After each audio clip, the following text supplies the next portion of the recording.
The ambient jazz music at Laura was supposed to signify romance, but to Amara Okafor, it suddenly sounded like a funeral dirge. It was their third wedding anniversary, the milestone she had sacrificed her own career milestones to help him reach. She had expected a quiet toast to the business they built together from the ground up. Instead, her husband clinked his crystal glass, drawing the eyes of the city's elite, and slid out of his chair. Amara's heart took a brief, hopeful leap, only for her joints to turn to ice as his trajectory shifted. He didn't stop in front of her. He bypassed her completely, dropping to one knee before her younger sister Cynthia. A collective breath hitched in the crowded dining room. Cynthia gasped. A perfectly practiced fraudulent display of shock, her manicured hands flying to her face. Amara sat frozen, the rich mahogany of her skin suddenly pale beneath the restaurant's warm amber lighting. "I should have chosen you from the beginning," he said, his voice carrying clearly over the hushed tables as he held up a flawless, blinding diamond ring. He didn't look back at Amara once. His arrogance had grown with his bank account, and tonight he believed he was untouchable enough to rewrite his life layout in public. The expected applause never came. The room remained suffocated by a stunned, uncomfortable silence. Amara looked at her husband's profile, then at her sister's triumphant, glittering eyes. A profound, crystalline clarity washed over her. There would be no screaming. There would be no degrading herself by begging for an explanation from people who possessed no loyalty.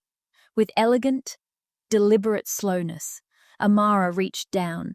Her fingers didn't tremble as she slid the platinum band off her left hand. The metal felt heavy, a relic of a ghost story she was no longer participating in. She placed the ring gently on the crisp white tablecloth, right beside his untouched glass of champagne. She stood up. Her jewel-toned dress brushed against the fabric of the chair with a soft hiss. Without uttering a single word, without casting a second glance at the betrayal freezing behind her, Amara turned and walked away. Her spine was perfectly straight, her chin held high as she navigated the gauntlet of pitying stares. As she stepped out into the cool evening rain, the heavy glass doors closing on her past life, she felt the first true breath of freedom leave her lungs. The next 6 months would belong entirely to the shadows, a self-imposed sanctuary of silence, healing, and rebuilding. They thought they had broken her, but Amara was simply retreating to lay the foundation for a future they could never touch. The scandal became a wildfire that the city's gossip columns fed on for weeks. Tabloid journalists hounded her digital footprint, desperate for a tearful statement or a messy public breakdown. Her ex-husband and sister even dropped subtle, curated hints on social media, painting themselves as star-crossed lovers who had finally found their truth. But Amara gave them nothing. She changed her number, deleted her personal accounts, and wrapped herself in a fortress of absolute silence. Silence, she learned, wasn't a sign of defeat. It was a boundary line they were no longer permitted to cross. Instead of drowning in bitterness, Amara channeled her quiet resilience into her truest asset, her mind. Gifted with a natural brilliance for languages and an innate understanding of global socio-political nuances, she quietly re-entered the professional arena. She secured a position as a senior multilingual cultural consultant for an elite international investment group. The job required discretion, sharp intellect, and a flawless grasp of foreign markets, qualities she possessed in abundance. In the sleek minimalist offices of her new corporate sanctuary, Amara finally began to heal. The mahogany glow returned to her skin, and her expressive almond eyes regained their sharp, observant focus. She traded the heavy emotional weight of her past for tailored, jewel-toned blazers and the satisfying hum of high-stakes global data. She was no longer the invisible engine behind an arrogant man's empire. She was the architect of her own. Her days were spent dissecting cross-border mergers and advising foreign entities on how to navigate complex cultural landscapes without misstepping. She felt safe in her anonymity, believing she was just another face in the corporate machinery. She had no idea that her quiet excellence was sending ripples far beyond her office walls. Thousands of miles away, in a penthouse office overlooking the glittering skyline of Seoul, a file lay open on a heavy mahogany desk. Inside were no tabloid clippings, but a comprehensive dossier detailing Amara's academic achievements, her flawless corporate track record, and the strategic insights she had recently authored for international trade. Long, elegant fingers turned the page, stopping at a photograph of Amara. Her gaze in the picture was warm, yet untouchably composed. Kang Ji-Hoon leaned back in his leather chair, his piercing dark eyes assessing the profile with cold, meticulous interest. As the chairman of a global conglomerate and the silent commander of an empire that operated in the shadows of the underworld, Ji-Hoon was surrounded by people who lied, cheated, and begged for power. Yet here was a woman who had been publicly stripped of everything, only to rebuild her life with absolute integrity and zero desire for petty vengeance. Ji-Hoon closed the folder, a rare, unreadable smile playing at the edge of his lips. He valued brilliant minds, but he valued unshakable honor even more. Amara Okafor thought she was hiding in the shadows, completely unaware that the most dangerous man in Asia was already watching. The grand ballroom of the Geneva Convention Center hummed with the muted, high-stakes energy of the International Economic Summit. Billion-dollar handshakes and whispered alliances filled the air, but Amara remained entirely focused. Dressed in a sophisticated emerald green silk dress, her hair swept up into an elegant low bun, she blended into the background of diplomats and elite executives. She was there to observe, translate, and ensure her firm's interests were protected. By mid-afternoon, the atmosphere shifted. A massive multi-billion-dollar maritime logistics contract between a prominent European trade alliance and a massive South Korean conglomerate was laid out for a formal, high-profile signing. Copies of the final text in both English and Korean were distributed to the advisory boards. Amara, reviewing a courtesy copy of the documentation from the gallery, scanned the dense legal prose. Her eyes moved fluidly between the English clauses and the intricate Korean characters. Suddenly, her breath hitched. Deep within Section 14, buried under layers of standard corporate jargon, a critical discrepancy emerged. The English translation stated that the European alliance would absorb all localized shipping liabilities. However, the Korean text had been subtly altered. It inverted the responsibility entirely, quietly shifting billions in potential legal and environmental liabilities directly onto the Korean conglomerate. It wasn't an oversight. The syntax was too clean, the phrasing too deliberately deceptive. It was a sophisticated, multi-billion-dollar act of corporate sabotage disguised as a typo. Amara looked up. Across the pavilion, the pen was already being handed to the representatives of the Korean conglomerate. Time was moving too fast. Refusing to cause a public scene that would humiliate the foreign delegation, Amara closed her folder and moved with quiet, graceful urgency. She bypassed the media scrum and approached the perimeter of the Korean chairman's security detail. A towering, sharp-eyed security chief blocked her path, but Amara didn't flinch. Speaking in flawless, formal Korean, her voice low and absolute, she said, "Tell the chairman's chief counsel to halt the signing immediately. Look at page 42, line 8 of the Korean draft. The word for indemnity has been replaced with the legal term for sole liability. If he signs that paper, your conglomerate inherits a $5 billion trap. The security chief's stoic expression cracked. He glanced at Amara's calm, unwavering, almond eyes, recognizing the sheer gravity of her warning. He spoke rapidly into his earpiece. Within seconds, a tremor went through the inner circle at the signing table. The pen was lowered. The chief counsel frantically flipped to page 42, his face draining of color as he verified the text. A subtle signal was given, and the signing was abruptly postponed for technical adjustments. The crisis was averted in absolute silence. Amara stepped back into the crowd, blending away as the room erupted into hushed confusion. She had done her job, content to remain anonymous. But from across the room she felt a piercing, intense gaze locking onto her. The private holding suite on the top floor of the convention center was a sanctuary of minimalist luxury, far removed from the chaotic hum of the summit below. Amara stood near the floor-to-ceiling glass, watching the rain streak across the Geneva skyline. When the heavy double doors clicked open, the air in the room instantly grew heavy with an unspoken, commanding authority. Kang Ji-Hoon walked in.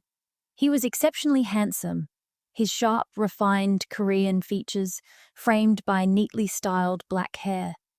Standing well over 6 feet tall, in a flawlessly tailored charcoal suit, his dark eyes possessed a piercing intensity that could make lesser men tremble. He carried the aura of a man accustomed to total obedience, both in the glittering corporate world and the dark, whispered corners of the underworld. Ji-Hoon expected to find an opportunist waiting for him, someone eager to leverage their sudden leverage for a massive payout or a promotion. Instead, Amara turned slowly, her emerald green dress catching the dim light. Her mahogany skin glowed warmly, and her expressive almond eyes met his gaze with absolute composure. She didn't bow, nor did she falter under his intimidating scrutiny. "Sit," Ji-Hoon said, his voice a low, resonant baritone that carried immense weight. Amara took the seat opposite him, her movements fluid and graceful. Ji-Hoon leaned back, steepling his long fingers. "You saved my conglomerate $5 billion today, Miss Okafor. My intelligence team informs me that you are a cultural consultant. They also informed me of your highly publicized past." Amara's expression remained perfectly serene. "My past has no bearing on my ability to read a contract, Chairman Kang. I saw a deception, and I corrected it. Integrity shouldn't have a price tag." Ji-Hoon watched her closely, searching for a tremor of resentment, a hint of bitterness about the husband who had publicly discarded her. There was none. Her dignity was entirely intact, self-contained and untouchable. In his world, where everyone was driven by greed, malice, or revenge, Amara's pure, unshakable honor was the rarest jewel he had ever encountered. "You built your ex-husband's empire, only for him to give your seat to another," Ji-Hoon noted, testing her boundaries. "He chose a future that suited his character," Amara replied softly, without a hint of malice. "I simply refused to stay where I wasn't valued. I don't seek revenge, Chairman. I seek excellence." A rare, captivated smile played at the corner of Ji-Hoon's lips. This woman didn't just have a brilliant mind, she had a formidable spirit. "Excellence deserves a fitting stage," he said, leaning forward. "I don't just want to reward you, Miss Okafor. I want you on my side. Work for me. As my personal executive cultural advisor, you will answer only to me, handle our highest stakes global mergers, and command the respect you earned long ago." Amara looked into his piercing dark eyes, sensing the dangerous protective power behind his offer. For the first time in 6 months, she saw a future worthy of her. Accepting Kang Ji-Hoon's offer felt less like changing jobs and more like stepping into an entirely different orbit. Amara relocated to the sleek glass and steel monolith that served as the headquarters of his global conglomerate. Her new office was positioned directly adjacent to his, separated only by a private corridor of frosted glass. As the weeks melted into a blur of high-stakes international operations, they worked in a synchronized rhythm that defied global time zones. Whether analyzing trade routes at dawn or dissecting cross-border compliance reports under the harsh glow of midnight monitors, Amara found herself matching his relentless pace. Ji-Hoon spoke little, but every word he uttered carried the finality of a decree. Working so closely within his immediate orbit, Amara inevitably began to catch glimpses of the hidden world he commanded. It happened in the subtle details, the way a visiting foreign minister's posture shifted from arrogant to completely submissive the moment Ji-Hoon entered a room, or how iron-willed maritime tycoons grew pale when Ji-Hoon calmly declined a proposal. There were late-night phone calls where Ji-Hoon spoke in low, clipped tones about shipping manifests that never appeared on public ledgers, and encrypted dossiers detailing the movements of powerful syndicate factions across Asia. One evening, a prominent European logistics director attempted to aggressively corner Amara over a disputed contract clause in the executive boardroom. Before she could even voice her prepared rebuttal, Ji-Hoon simply stood up. He didn't raise his voice, nor did he make a physical threat. He merely fixed the man with a cold, piercing glare and murmured a single sentence in Korean regarding the director's vulnerable supply chains.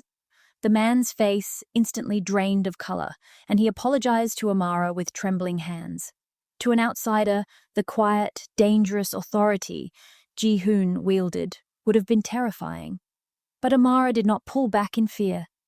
Instead, she watched him with a deep, analytical respect. Having been a victim of her ex-husband's loud, clumsy, and fragile arrogance, she found a strange comfort in Ji-Hoon's calculated power. He didn't use his influence to bully the weak. He used it with surgical precision to maintain order, protect his people, and dismantle deception before it could take root. He was a master strategist navigating a world of wolves, and for the first time in her life, Amara felt completely secure in the shadow of a man. One night, as they wrapped up a grueling negotiation with a Tokyo firm, Ji-Hoon looked across the desk at her, his expression softening just an inch. "Does my world unnerve you, Amara?" he asked quietly. Amara met his piercing dark eyes with absolute serenity, a small, confident smile gracing her lips. "Not at all, Chairman. I've learned that a calculated storm is far safer than a reckless fool." While Amara thrived in the refined, disciplined world of Kang Ji-Hoon, the glass castle she had built with her ex-husband was rapidly developing fractures. In the months following their public betrayal, David and Cynthia had treated his logistics company like a personal trophy room. David's arrogance had blinded him to the shifting tides of global commerce, and Cynthia, who preferred the glamorous aesthetics of being a CEO's partner over the grueling reality of actual operations, had proven entirely useless in a crisis. Without Amara's quiet, meticulous oversight to manage international compliance and bridge cultural divides, the company's foundational pillars began to rot. The reckoning arrived with terrifying speed. A massive, unprecedented logistics bottleneck seized the major shipping channels across Asia, stranding millions of dollars of David's high-priority freight at sea.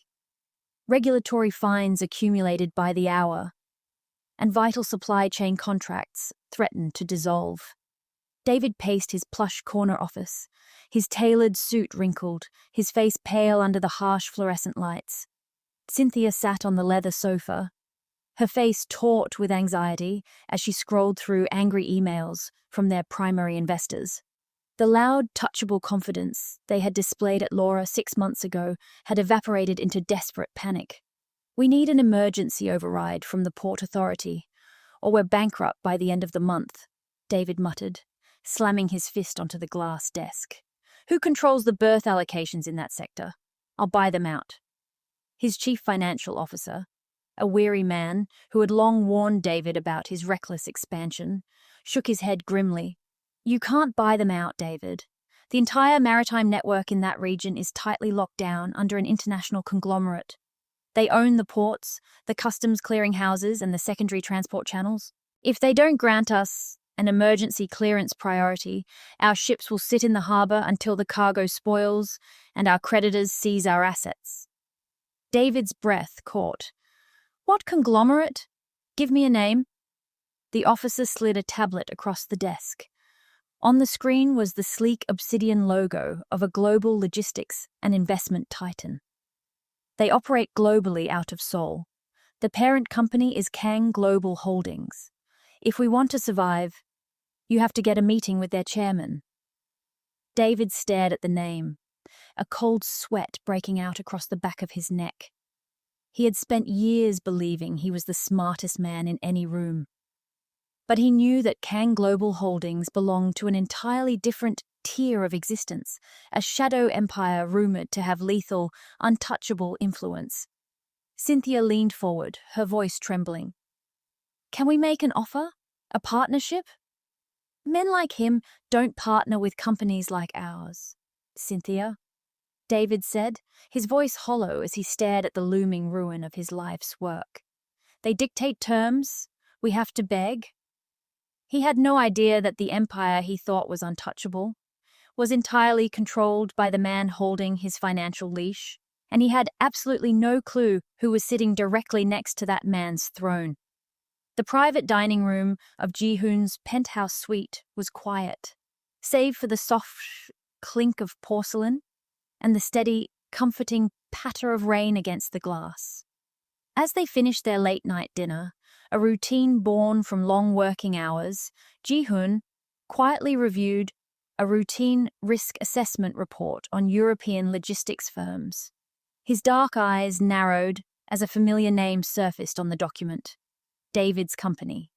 He looked across the table at Amara, who was gracefully sipping her tea, her mind seemingly miles away from the chaos of her old life. Your former husband's firm is suffocating in the East Asian shipping corridors, Ji-Hoon murmured, his tone carefully neutral. My intelligence team uncovered the full history of your divorce, Amara. The public theatre he orchestrated on your anniversary, the asset manipulation, everything. Amara paused, her expressive almond eyes reflecting a momentary flash of old pain before settling back into a serene calm. He thought that by humiliating me, he would prove his own power, she said softly. I let him keep the business because I knew he didn't have the discipline to sustain it without me. I don't wish ruin upon him, Ji-Hoon. I simply don't care enough to stop it. Ji-Hoon's chest tightened with a fierce protective instinct he had never felt for anyone else. He respected her boundary. She did not want a messy, vindictive bloodbath, but a man of his stature did not let disrespect toward his inner circle go unanswered. I understand, Ji-Hoon said, his voice dropping to a low, absolute baritone. You will not have to get your hands dirty. Over the following weeks, without ever overstepping Amara's desire for peace, Ji-Hoon subtly shifted the levers of the global market. He didn't actively attack David's firm. He simply tightened the strings of the global conglomerate. He ordered a meticulous zero-tolerance enforcement of compliance regulations at his ports, ensuring that David's delayed ships were pushed to the absolute back of the queue.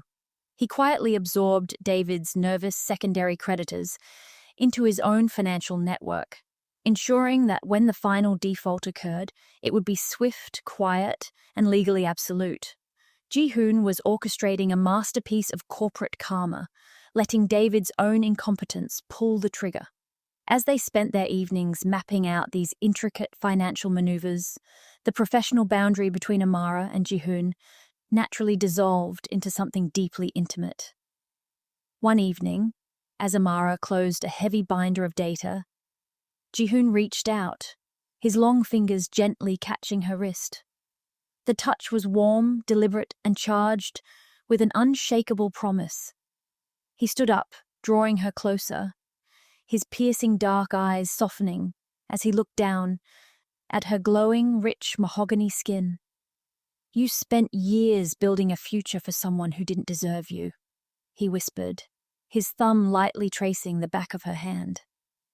Let me show you what it means to be protected, Amara.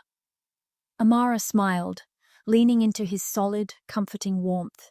Her heart, once broken and discarded on a restaurant table, felt entirely safe in the hands of the most powerful man she had ever known. The frantic, buzzing vibration of her personal phone broke the serene silence of Amara's morning routine. She sat in the sun-drenched breakfast nook of her high-rise apartment, a cup of black coffee cooling between her hands. Looking down at the screen, her heart didn't stutter, but her expressive almond eyes narrowed slightly. The number was unfamiliar, but the digital ghost behind it was unmistakable. It was David. Having finally connected the dots through the corporate grapevine, her ex-husband had discovered that the brilliant cultural advisor sitting at the right hand of Kang Ji-Hoon, the man who held his entire financial survival in his hands, was the very wife he had publicly discarded. The text messages began to flood the screen, a breathless, desperate cascade of black text on white backgrounds. Amara, please, we need to talk. I know things ended terribly, but I was blinded by the stress of the business. I made the biggest mistake of my life. Amara watched the screen scroll, her expression perfectly unreadable, her rich mahogany skin glowing calmly in the morning light. A second later, another message arrived. Cynthia and I... It was a mistake. I never stopped loving you, Amara. You were the backbone of everything. Please just give me 10 minutes. Tell Chairman Kang to clear our ships. Lives are on the line here. My life is on the line. It was a pathetic, transparent display. 6 months ago, he had knelt before her sister in a crowded restaurant, basking in the cruel spotlight of his own arrogance. Now, cornered by his own incompetence and staring down the barrel of total financial ruin, he was attempting to weaponize a history he had systematically destroyed. The fake apologies and manufactured regret weren't born from a change of heart. They were born from absolute terror. He didn't want her back. He wanted her leverage. Amara took a slow, deliberate sip of her coffee, allowing the warmth to ground her. There was no urge to text him back with an angry lecture. There was no desire to gloat or demand a satisfaction he could never truly provide. To engage with him, even to express anger, would be to grant him entry back into her mental space. It would acknowledge that he still had the power to disrupt her equilibrium. With elegant, steady fingers, Amara tapped the contact profile. She selected the option to block the number, erasing the desperate wall of text in a single silent second. She then went a step further, permanently configuring her communications grid to reject any unrecognized corporate routing numbers associated with his failing firm. She set her phone down, face down on the marble countertop, and looked back out at the sprawling city skyline. David was a ghost from a past life she had already outgrown, drowning in a storm of his own making. She wouldn't throw him a lifeline, nor would she watch him sink. She simply chose peace. The Grand Horizon Ballroom was a sea of glittering crystal chandeliers, expensive silk, and the muted hum of high society chatter. It was exactly 1 year to the day since the public betrayal at Laura, and the very same elite crowd had gathered for the city's most prestigious annual charity gala. Near the edge of the ballroom, David and Cynthia stood close together, looking frayed, despite their carefully curated evening wear. Their company was bleeding money, their credit lines were frozen, and they had spent the evening desperately trying to network with investors who politely excused themselves the moment the conversation turned to business. They were drowning, and they knew tonight was their final opportunity to beg for a financial lifeline. Suddenly, a subtle shift rippled through the front entrance of the venue. The ambient chatter in the ballroom began to die down, replaced by a heavy, expectant murmur that traveled through the crowd like a wave. Outside, Beneath the flashing lights of the paparazzi, a sleek custom midnight black luxury sedan pulled smoothly up to the red carpet. The valet opened the door, and the entire room fell into a breathless, dead silence. Amara Okafor stepped out into the crisp evening air, and it felt as though the world slowed down. She was absolutely radiant, an ethereal vision in a breathtaking, tailored, jewel-toned sapphire gown that complemented the flawless, natural glow of her rich mahogany skin. Her long black hair was styled in an elegant, polished low bun, adorned only with understated, priceless diamond pins. She carried herself with a quiet, regal grace that made every flashy outfit in the room look cheap by comparison. Before she took a step, a tall, imposing figure moved into the frame beside her. Kang Ji-Hoon, impeccably dressed in a bespoke charcoal tuxedo, offered his arm. His sharp, refined features were completely unreadable, his piercing dark eyes scanning the perimeter with the quiet, dangerous authority of a man who commanded empires in both the light and the shadows. Amara placed her hand gently on his forearm, her fingers steady and relaxed. As they walked through the grand double doors of the ballroom together, the crowd parted instinctively. The very people who had whispered and pitied her exactly 1 year ago now stood frozen, unable to even meet Ji-Hoon's commanding gaze. Across the room, David's glass nearly slipped from his fingers, his face drained of all color, his mouth opening in absolute, paralyzed shock as he stared at the ex-wife he had discarded. Beside him, Cynthia clutched her purse so tightly her knuckles turned white, her eyes wide with a mixture of envy and terror. Amara didn't look for them. She didn't scan the room for her betrayers. Head held high, wrapped in the unshakable protection and devotion of the most powerful man in the room, she simply stepped back into the world. Not as a victim, but as a queen. The silence in the ballroom was so profound that the clinking of a single spoon against a china plate sounded like a gunshot.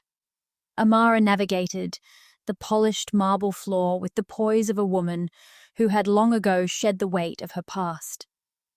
She felt Ji-Hoon's presence beside her, a grounding, immovable force that made her feel untouchable.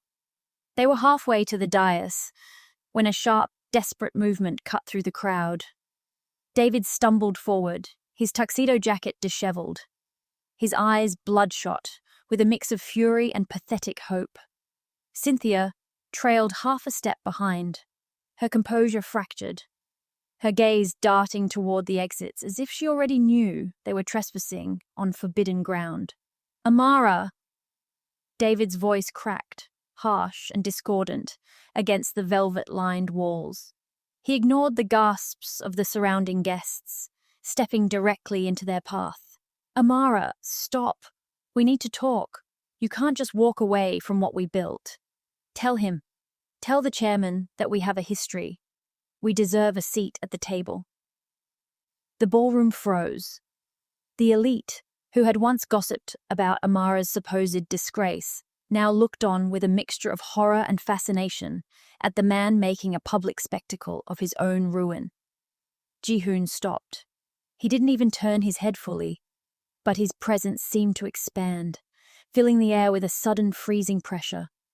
He looked down at David with the detached interest one might accord an insect struggling against a glass pane. A seat at the table requires two things, Mr. Okafor. Ji-Hoon's voice was a low, resonant calm that carried to the back of the room without effort. A viable business, and more importantly, integrity. My empire does not do business with men who build their foundations on deceit. The finality in his tone left no room for negotiation. It wasn't just a refusal, it was a professional execution.